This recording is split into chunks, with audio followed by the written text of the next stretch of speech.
مسیح یسوع کے بابرکت اور جلالی نام میں آپ سبوں کی سلامتی ہو۔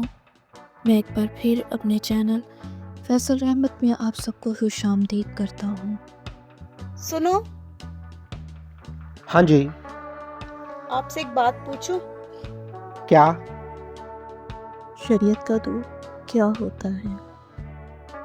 بہت اچھا سوال پوچھا ہے آپ نے۔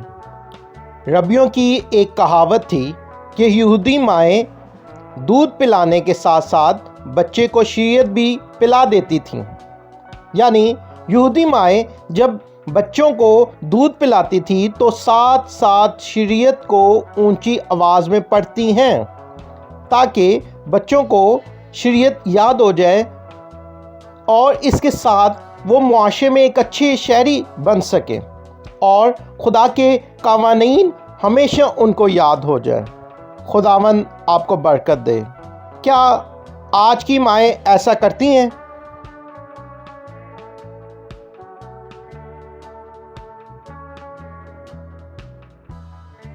لڑکے کی اس راہ میں تربیت کر جس پر اسے جانا ہے، وہ بوڑھا ہو کر بھی اس سے نہیں مڑے گا۔